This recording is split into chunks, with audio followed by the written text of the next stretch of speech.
Subscribe करें और bell दबाएं ताकि कोई खबर रह न जाए।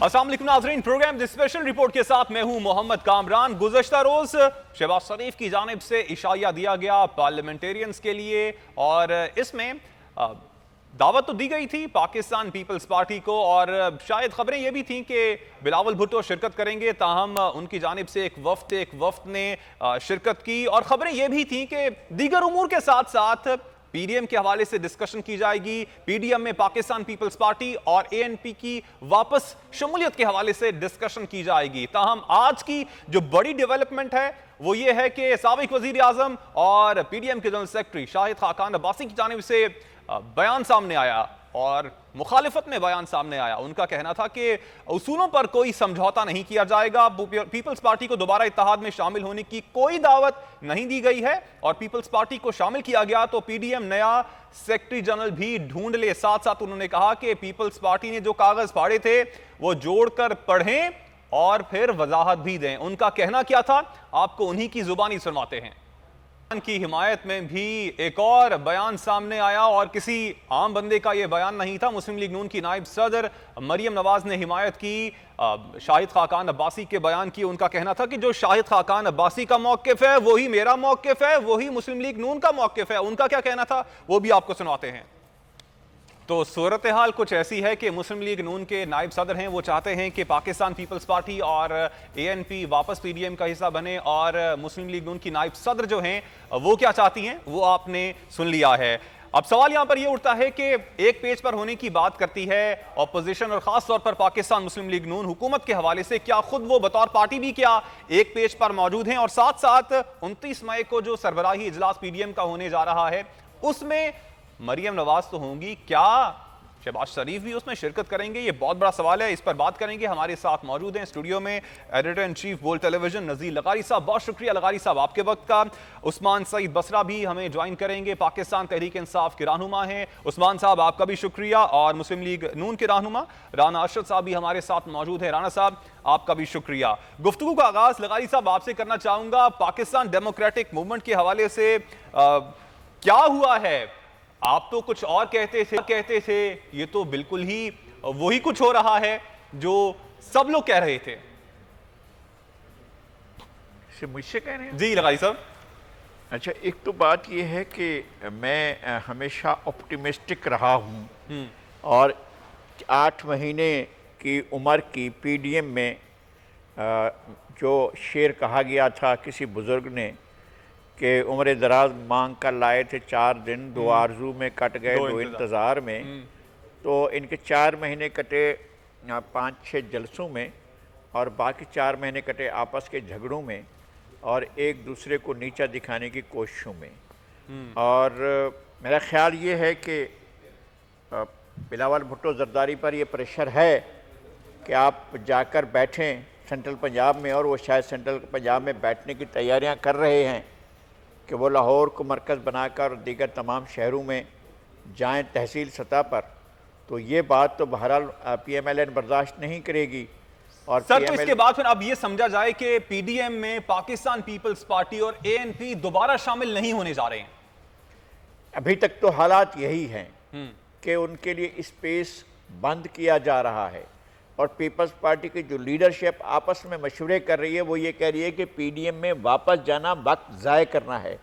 और अगर चेयरमैन इंगेज हो जाते हैं पीडीएम की मसरूफियात में तो वो अपनी तंजीमी मसरूफियात पर नहीं कर पाएंगे। उनके इस तरह के अज़ाइम हैं कि वो डिवीज़न की सतह पर, ज़िले की सतह पर, तहसील की सतह पर पंजाब में अपने कन्वेंशन मुनक़िद करें, वर्कर्स कन्वेंशन करें, तो शायद वो भी नहीं हो पाएंगे। फिर ये वजाहतें देते फिरेंगे कि जनाब शोकाज आ गया है, फिर दूसरा शोकाज आ गया है, तो इन शोकाजों के जवाब देते फिर रहेंगे। मेरे ख्याल में उनकी दाखिली सतह पर पार्टी ये सोच रही है कि इस तरह के शोकाज, हम पार्टी हैं, हम किसी के मुलाजिम, नौकर और खादिम नहीं हैं, हम किसी शोकाज को खातिर में नहीं लाते हैं, हमें शोकाज की बातें तो हमारे साथ स्पेस बंद होने की जो आपने बात की, ये पाकिस्तान पीपल्स पार्टी के अंदर से आवाजें उठ रही हैं या फिर पाकिस्तान मुस्लिम लीग नून नहीं चाह रही है, पाकिस्तान मुस्लिम लीग नून के अंदर एक सेगमेंट नहीं चाह रहा है कि पाकिस्तान पीपल्स पार्टी वापस पीडीएम का हिस्सा बने? मेरे ख्याल में जिस ग्रुप ने मुझे तकलीफ से ये बात कहनी पड़ रही है, ये तय किया है कि हमने एक डील पर जाना है, वो ग्रुप नहीं चाहता है कि पीडीएम पुरानी शक्ल में वापस आए। अच्छा। और वो चाहते हैं कि डील और आगे बढ़े और सूरत हाल और आगे चली जाए, इस तरह की सूरत हाल। ठीक है। अच्छा राना अरशद साहब, ये पाकिस्तान मुस्लिम लीग नून के अंदर क्या हो रहा है? पाकिस्तान मुस्लिम लीग नून के नायब सदर तो चाहते हैं कि पाकिस्तान पीपल्स पार्टी पीडीएम का हिस्सा बने और मिलकर जद्दोजहद की जाए हुकूमत के खिलाफ। पाकिस्तान मुस्लिम लीग नून की नायब सदर का मौकिफ क्या था वो आपने सुन लिया। शाहिद खाकान अब्बासी ने क्या कहा पाकिस्तान पीपल्स पार्टी के हवाले से, वो भी आपने सुन लिया। ये तो आप पार्टी के अंदर ही एक पेज पे नहीं है। जी बिस्मिल्लाहिर्रहमानिर्रहीम। कामरान साहब, मैं आपका मशकूर, आपका शुक्रिया अदा करता हूँ। और क्योंकि नज़ीर लगारी साहब बड़ी फ़हम व फ़रासत रखते हैं, मैं तो हमेशा उनका मदाह रहा हूँ। और मैं सिर्फ अर्ज़ ये करना चाहता हूँ कि अल्हम्दुलिल्लाह मुस्लिम लीग नून under the leadership of Mian Muhammad नवाशी साहब अल्हम्दुलिल्लाह एक प्लेटफार्म पे हैं, कोई दो राय नहीं है। शबाशी साहब सदर हैं। कल का जो रात का डिनर था वो as a leader of the opposition उन्होंने तमाम पार्टीज़ की लीडरशिप को कॉल दी थी और तमाम पार्टी का डेलीगेशन था, एएनपी का डेलीगेशन था, उसी तरह फजलुर रहमान साहब की पार्टी का डेलीगेशन था। तो वो अल्हम्दुलिल्लाह होपफुली हुआ। और जो अपोजिशन लीडर का एक रोल होता है और होना चाहिए, अल्हम्दुलिल्लाह शबाशी साहब ने अपनी जिम्मेदारियों को अल्हम्दुलिल्लाह जेल से बाहर आकर निभाने की कोशिश कर रहे हैं और वो निभा रहे हैं। दूसरी बात जो है पीडीएम, इसमें कोई दो राय नहीं, पीओ पार्टी एक इंडिपेंडेंट पार्टी है, उसका अपना मंशूर है और वह हुकूमत में रही। हमारा और उनके साथ जो भी चलता रहा, लेकिन मसाके जमहूरियत के बाद हमारी आपस में काफ़ी चीज़ों पर अंडरस्टैंडिंग हुई। इशू ये है कि पीडीएम भी जो 26 पॉइंट्स पर एक समझौता, एक मैं समझता हूँ अंडरस्टैंडिंग हुई थी और वो अंडरस्टैंडिंग इत्माद की फ़ज़ा पर थी। उसकी अगर वायलेशन हमारी पार्टी करती है या कोई भी करती है तो वो वायलेशन तो है, लेकिन ये किसी ने नहीं कहा। लेकिन उस वायलेशन के बाद जो मौक़िफ़ है, मैं उसमें तब्दीली की बात कर रहा हूं, उसमें तज़ाद की बात कर रहा हूं। मुस्लिम लीग नून के नायब सदर का मौक़िफ़ ये है कि पाकिस्तान पीपल्स पार्टी को हिस्सा होना चाहिए, एएनपी को हिस्सा होना चाहिए पीडीएम का। दूसरी जानिब नायब सदर का ये मौक़िफ़ है कि उनको हिस्सा नहीं होना चाहिए, पहले वो शो कॉज नोटिस का जवाब दें। मैं कामरान साहब, मैं समझने से कासर हूं कि आप किस नायब सदर की बात कर रहे हैं। शबाशी साहब सदर हैं, नायब सदर मरियम नवाज साहब एसवीपी हैं। जी मरियम नवाज साहबा का वही मौक़िफ़ है जो फजलुर रहमान साहब का बतौर सरबरा पीडीएम और जो शाहिद खाकान बासी साहब का as a secretary general PDM है।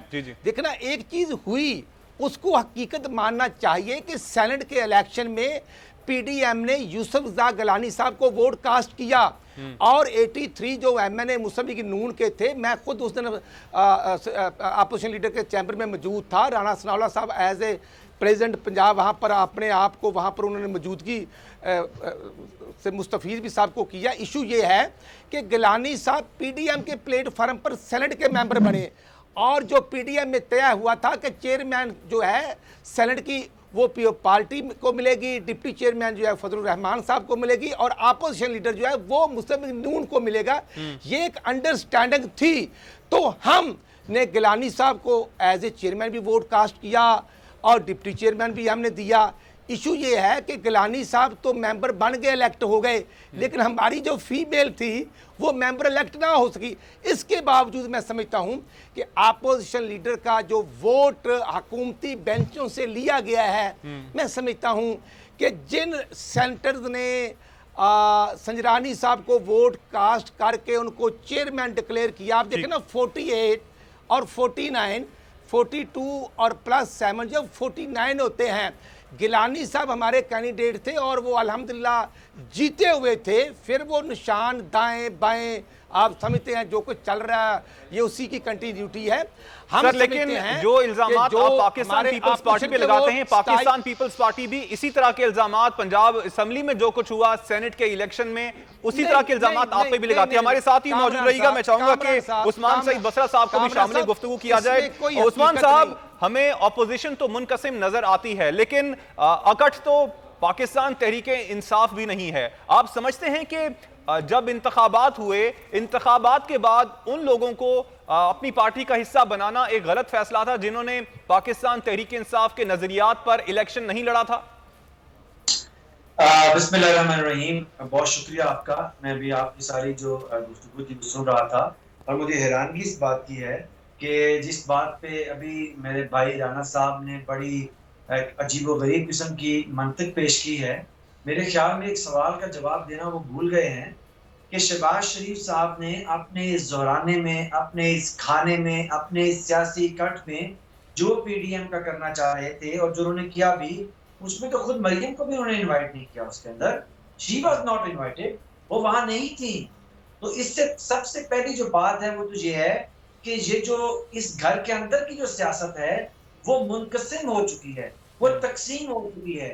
खानदान के अंदर इक़्तिदार पे कब्जा करने की एक जंग है जो पिछले 2 साल से जारी है। सर चलें, वो तो मुनकसिम है। वैसे इस हवाले से जवाब मरियम नवाज ने आज दे दिया है और इससे पहले भी पाकिस्तान मुस्लिम लीग नून यही बताती रही है कि पार्लियामेंटेरियंस का वो इशाइया था और बतौर अपोजिशन लीडर शहबाज शरीफ ने बुलाया था तमाम पार्लियामेंटेरियंस को। क्योंकि मरियम नवाज पार्लियामेंटेरियन नहीं है इसलिए उसमें शिरकत नहीं की। लेकिन सर, पाकिस्तान तहरीक इंसाफ से आपसे सवाल करना चाहूंगा, पाकिस्तान तहरीक इंसाफ भी तो एक पेज पे मुत्तहिद नजर नहीं आती है। आपके सामने जहांगीर खान तरीन ग्रुप सामने है और किस तरह से उनके फैसले, उनकी बातें मानी जा रही हैं वो भी हमारे सामने है। तो इस वक्त क्या पाकिस्तान तहरीक इंसाफ अपने आप को समझती है कि गलती की थी इंतखाबात के बाद जब उन्होंने उन लोगों को शामिल किया था जिन्होंने पाकिस्तान तहरीक इंसाफ के नजरियात पर इलेक्शन नहीं लड़ा था और आजाद इलेक्शन लड़ा था और बाद में वो पाकिस्तान तहरीक इंसाफ का हिस्सा बने?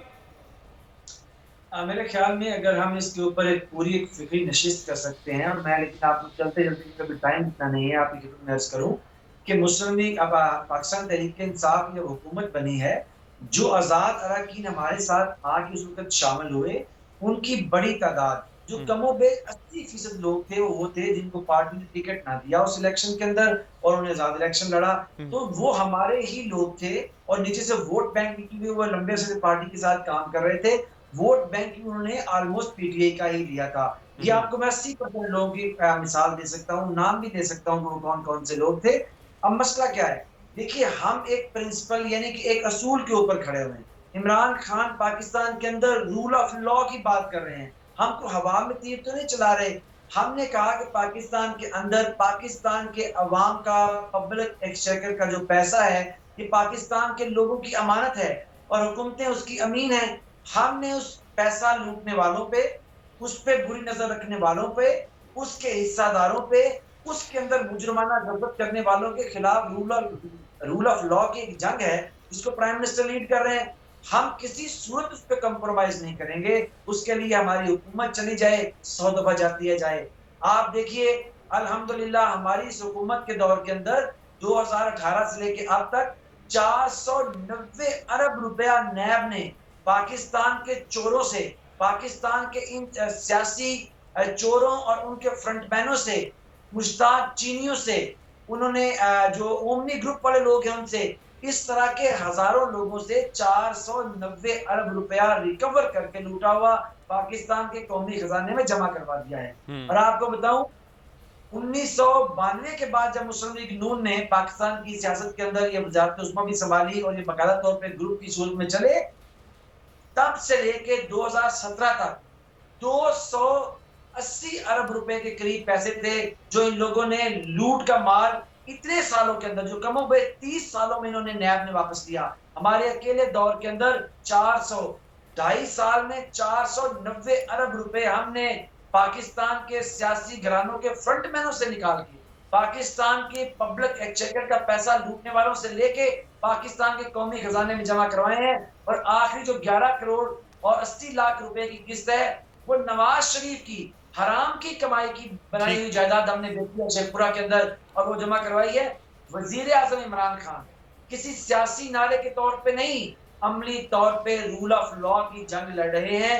हम पाकिस्तान को इस सियासी माफिया से आजाद करवा रहे हैं। ठीक है, आपका पॉइंट आ गया। मुझे कहा जा रहा है हमारे साथ ही मौजूद रहेगा उस्मान सईद बसरा साहब, राना अरशद साहब आप भी हमारे साथ मौजूद हैं, नज़ीर लगारी साहब आप भी हमारे साथ मौजूद हैं। ब्रेक लेंगे, ब्रेक से वापस आएंगे, गुफ्तगू के सिलसिले को यहीं से आगे बढ़ाएंगे, आप हमारे साथ रहिएगा।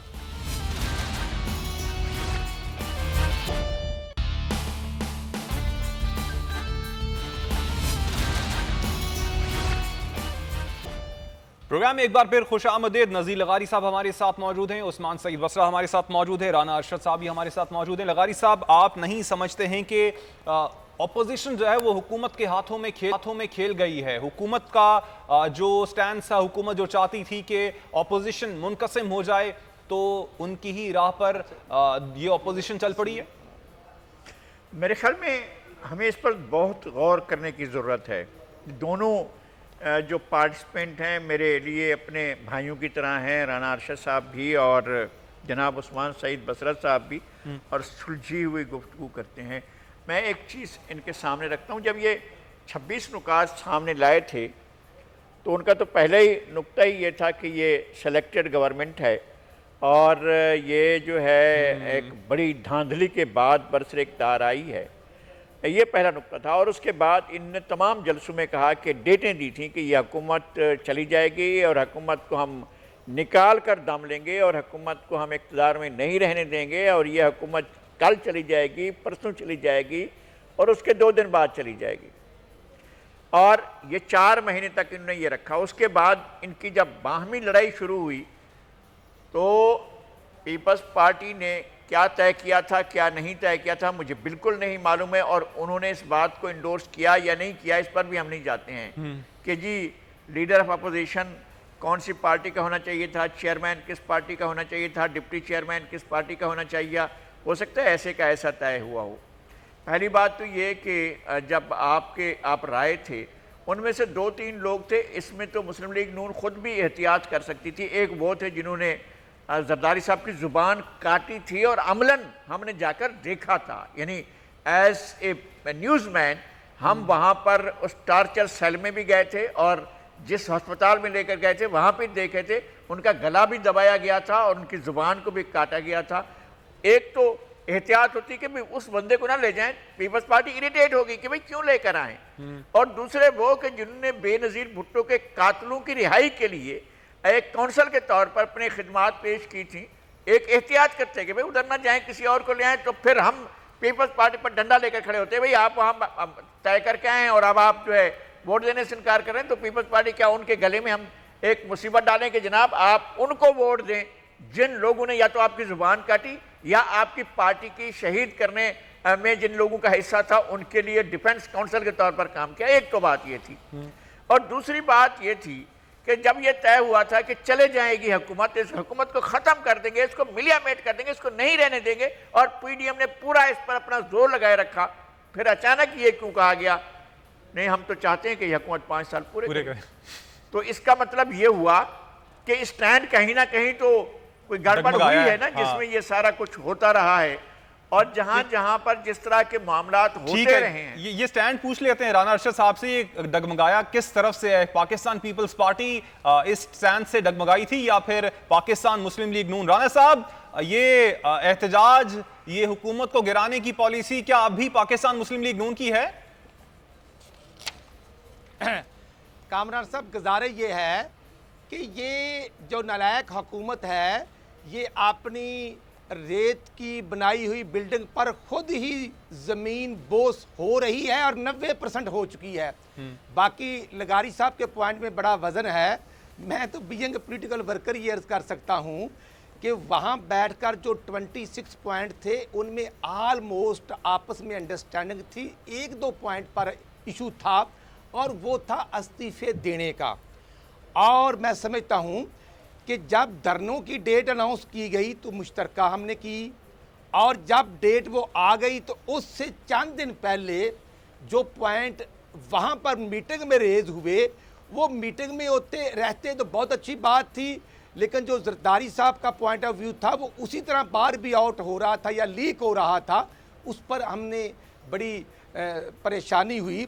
और दूसरी मैं अर्ज़ करूँगा कि अगर राना मकबूल साहब बतौर सेनेटर वोट दें तो गिलानी साहब के लिए वो वोट और पीपल्स पार्टी के लिए काबिल कबूल है, और अगर आदम नज़ीर तारड़ साहब वोट देते हैं उनको तो वो भी काबिल कबूल है।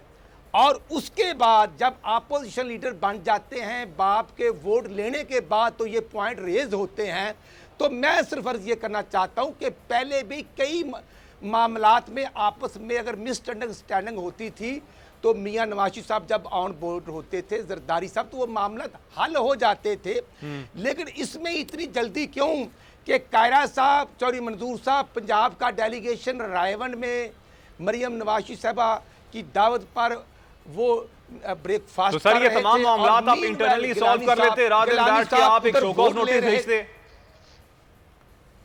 मेरे भाई वो पीडीएम का फैसला है, मुस्लिम लीग नून का फैसला नहीं, फजलुर रहमान साहब का फैसला। आज भी मैं अर्ज करना चाहता हूं कि सियासत में कोई चीज हरफे आकर ठीक है, आपका पॉइंट आ गया। मैं बस टाइम की कमी है, मैं चाह रहा था कि उस्मान सईद बसरा साहब से भी उनका व्यू ले लिया जाए। उस्मान साहब, पाकिस्तान डेमोक्रेटिक मूवमेंट से चले, हुकूमत खौफजदा नहीं है, लेकिन क्या आप शहबाज शरीफ से खौफजदा हैं, चौधरी निसार से खौफजदा हैं? जिस तरह से शहबाज शरीफ को बाहर जाने से रोका जाता है, चौधरी निसार को हलफ उठाने के लिए वो हरबे इस्तेमाल किए जाते हैं जो कि हमारे सामने हैं, तो क्या आप इन लोगों से खौफजदा हैं कि जो एक पेज पर पाकिस्तान तहरीक इंसाफ के होने की बात की जाती है, कहीं वो सफा पलट तो नहीं जाएगा?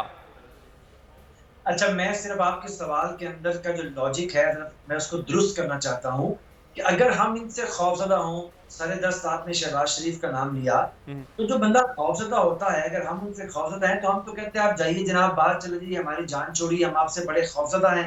हमने तो इनको कानून की बेड़ियां डाल के जहाज के मुंह से खींच के वापस लेके आए हैं कि जरा ना भाई, जरा यहाँ बैठो, यहाँ एहतसाब करो अपना, यहाँ सवाल के जवाब दो, यहाँ आओ जहाँ पे तुम्हारे ऊपर टीटियों के मुकदमात हैं, यहाँ पाकिस्तान के अदालतों को फेस करो, हरामखोरी करके, हवाखोरी करके ना करने के लिए ना भाग जाओ। तो हम तो खौफजदा नहीं है, खौफजदा तो भागने वाले हैं। बड़ा भाई पहले 40 संदूक लेके सरूर पैलेस में जाके छुप गया, 10 साल बाद पाकिस्तान के लोगों की तजलील करके वापस आया जिन्होंने उसको वोट दिए थे। अब बीमारी का बहाना बना के इस्लामाबाद हाई कोर्ट की ऑब्जर्वेशन है, निजाम को धोखा दे के जहां से भाग निकला है, डरपोक और चूहा तो वो है जो निजाम को फेस नहीं कर सकता।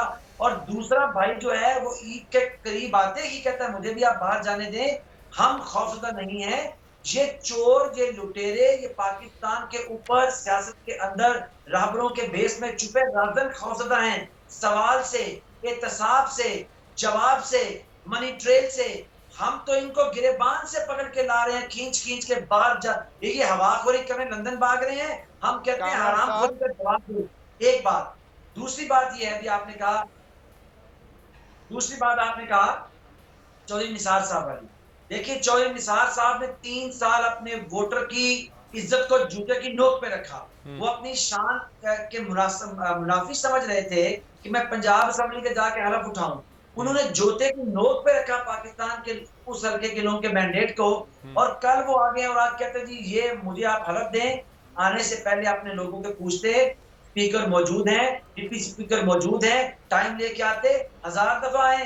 वो चौधरी निसार साहब इस चले हुए कारतूस हैं। सर, स्पीकर और डिप्टी स्पीकर के ना होते हुए आपकी अपनी जो एक रुकन थी सानिया कामरान साहिबा, उन्होंने भी हलफ उठा लिया था, तो वैसे कानूनी और आईनी तौर पे वो हलफ उठा सकते थे। मेरे पास टाइम बहुत कम है, आई एम सॉरी, मुझे जो नेक्स्ट सेगमेंट की जाने बढ़ना है। बहुत शुक्रिया उस्मान सईद बसरा साहब, आपके वक्त का, राना अरशद साहब आपने वक्त दिया, नजीर लगारी साहब आपने वक्त दिया, आपका भी बहुत शुक्रिया। कुछ अब कोरोना वायरस की भी बात कर लेंगे।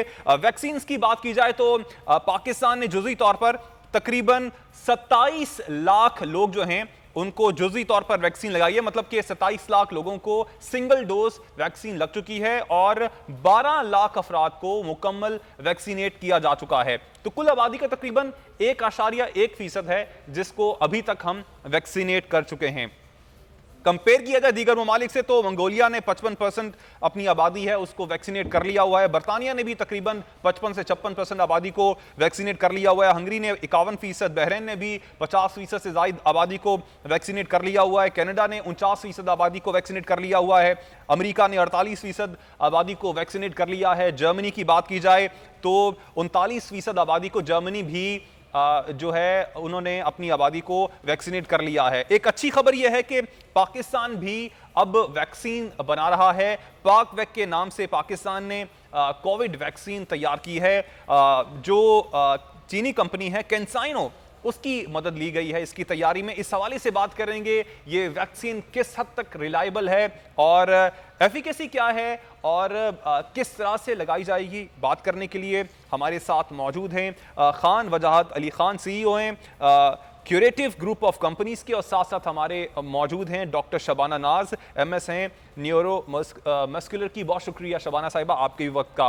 वजाहत साहब, आपसे गुफ्तगू का आगाज करना चाहूंगा। ये जो पाकिस्तान वैक्सीन तैयार कर रहा है किस हद तक रिलायबल है, क्योंकि हमने देखा है उम्मी तौर पर जब आम आदमी से बात की जाती है, पाकिस्तान के हवाले से बात की जाती है, तो वो समझता है कि बाहर की चीज जो है वो ज्यादा रिलायबल होगी और पाकिस्तान में कोई चीज तैयार हो रही है तो वो इतनी रिलायबल नहीं होगी। अच्छा, थैंक यू वेरी मच। एक तो basically definitely there is a lot of misconception जिसको मैं करेक्ट कर दूं। फर्स्ट ऑफ ऑल जो पाकवैक वैक्सीन है वो पाकिस्तान में डेफिनेटली तैयार हो रही है। असिस्टेंस जो है कैंसाइनो की है and it is actually we are, अगर आप देखें तो हम सिर्फ उसको फिल कर रहे हैं और फॉर्मुलेट कर रहे हैं। Okay, that's it. एक्चुअली उसका जो main, there are two types of vaccine, let me just clarify first of all, ताकि मैं आसान हो जाएगा कि कितनी इफेक्टिव है एंड ऑल दैट। तो there are two mode of action कि एक तो ये हो गया कि आपने जो किल्ड पार्टिकल है वायरस के वो इंजेक्ट किए ताकि इम्यून आपका बॉडी का, और this is the safest one in the world. और जो फाइजर की और मॉडर्ना ये दूसरी है जो बेसिकली मैसेंजर RNA जो है उसके ऊपर इफेक्ट करता है। क्या वो क्या करते हैं कि कोरोना वायरस के जेनेटिक कोड को इंजेक्ट करते हैं ताकि immune cover. They are two types of work. अच्छा, तो पहली टाइप है वो है बेसिकली साइनोफार्म की, it's a group of pharmaceutical from China, national pharmaceutical, उनका बेसिकली ग्रुप है। एक साइनोफार्म है जिसकी साइनोवैक पहले लग रही थी। टू जस्ट समराइज इट, उसके अंदर एक चीज है कि हम सिर्फ उसको फिल कर रहे हैं एंड फिनिश फॉर्म में ले रहे हैं। बाकी सारी चीजें कैंसाइनो जो है वो प्रोवाइड कर रही है और NIH की ये डेफिनेटली एक बिग एफर्ट है। और ये जो, let me add on one thing here, कि जो ये हमने पाकवैक बनाई है, this is the single dose.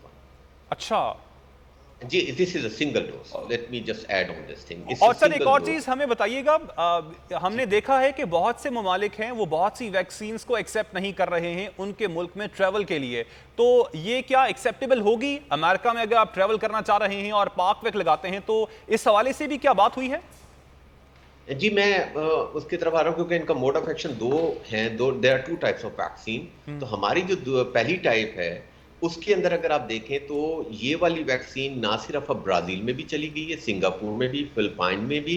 एक थर्ड फेज ट्रायल इनका जो हुआ है basically it's very promising and this is the safest one. Let me correct it, क्योंकि जो दूसरी फाइजर की है गई, बायोनटेक या मॉडर्ना की हो गई या एस्ट्राजेनेका हो गई, उनका मोड ऑफ एक्शन ऐसा है जिसके अंदर definitely is more risky, more side effects are over there. अच्छा, but this is much safer as compared to them and those के।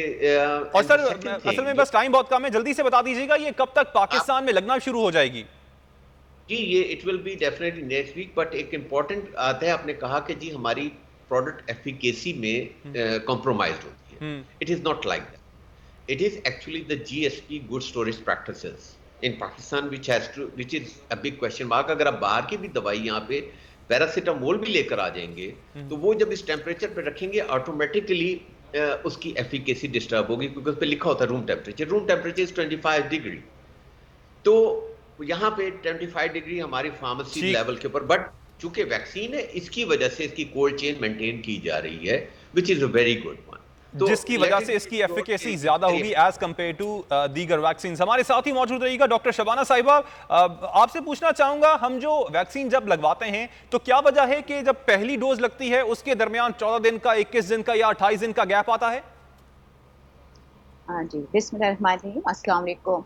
जी बिल्कुल, मैं आपको बिल्कुल सिंपल, मेरी कोशिश यही होगी कि मैं बिल्कुल सिंपल करके आप लोग को समझा सकूं कि एक आम आदमी समझ सके कि क्या वजह होती है जो हम, क्योंकि लोग ये समझते हैं कि शायद हमने वैक्सीन लगा ली तो हम कोई टार्जन बन गए या कोई एक जादू का कोई टीका लग गया जिससे आपको नहीं। देखे, वैक्सीन में एक्चुअली ये होता है जब हमारी बॉडी में डालते हैं तो उसमें हम वही जो बीमारी होती है उसी के जो है कुछ जर्म्स का कुछ जो है वो हिस्सा उसमें डालते हैं ताकि हमारी बॉडी इम्यून सिस्टम का काम ये होता है, जब कोई भी ऐसी चीज़, कोई ऐसा जरासीम या कोई ऐसी चीज़ जो बॉडी को डैमेज करने वाली हो, तो इम्यून सिस्टम एक्टिव होकर उसके खिलाफ एंटीबॉडीज बना लेता है। एंटीबॉडी वो प्रोटीन होती हैं जो उस, और ये स्पेसिफिक होती हैं, ये उस जरासीम को ढूंढ ढूंढ के मारती है, समझ गए? तो इसमें एक्चुअली एंटीबॉडीज ये होती हैं। लेकिन होता क्या है कि हमारा एक अपनी इनेट इम्यूनिटी होती है। डॉक्टर साहिबा, आई एम सॉरी, टाइम का प्रोग्राम का बहुत शुक्रिया। डॉक्टर शबाना साहिब आपके वक्त का, वजाहत अली साहब आपने वक्त दिया, आपका बहुत शुक्रिया। उम्मीद करते हैं नाज़रीन आज का प्रोग्राम आपको पसंद आया होगा। मुझे मोहम्मद कामरान को दीजिएगा इजाज़त, अल्लाह के बाद।